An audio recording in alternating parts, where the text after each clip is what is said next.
Hello guys. तर actually उद्या म्हणजे 19 फेब्रुवारीला आमच्या बिल्डिंगमध्ये ना शिवजयंतीचा उत्सव आहे मोठा आणि त्याची प्रॅक्टिस वगैरे या सगळ्यांमध्ये रात्री मला झोपायला 12-12:30 वाजतायत. त्यामुळे उठायचं तर बोलूच नका. कारण झोप इम्पोर्टंट आहे हे आधीपासूनच मी सांगत आलेली आहे.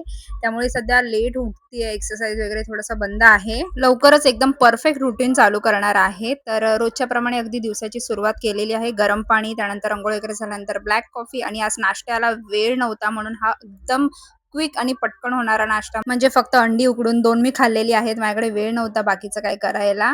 आणि हा आहे माझा लंच, ज्यामध्ये मी कोळंबी मसाला घेतला, 1 ज्वारीची भाकरी, 2 उकडलेली अंडी आणि काकडी घेतलेली आहे. त्यानंतर ऑफिसला निघायचं. 9 वाजता मी हा ब्रेकफास्ट केलेला आणि त्यानंतर 2 वाजता मी लंच करते ऑफिसमध्ये आणि त्यानंतर संध्याकाळी एक 4, 4:30, 5च्या दरम्यान असेल, जर भूक लागली तर असं चणे शेंगदाणे वगैरे खाते. सध्याची ही माझी वेट लॉस जर्नी थोडीशी स्लो असणार आहे असं मला वाटतंय. त्यामुळे मी माझं वेट आहे ते रोज तुम्हाला दाखवणार नाहीये.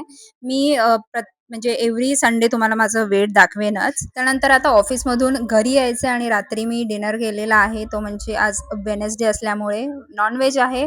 मुशीची मच्छी होती. तीच फ्राय सुद्धा होती. 2 घेतलेले पण एकच खाल्ली आणि 1 ज्वारीची भाकरी खाल्लेली आहे. जमेल तेवढा मी कार्ब्स कमी करायचा प्रयत्न केलाय. त्यामुळे गव्हाच्या चपातीऐवजी मी भाकरी रिप्लेस केली आहे आणि भात मी कधीतरी जर वाटलं तर खाईन.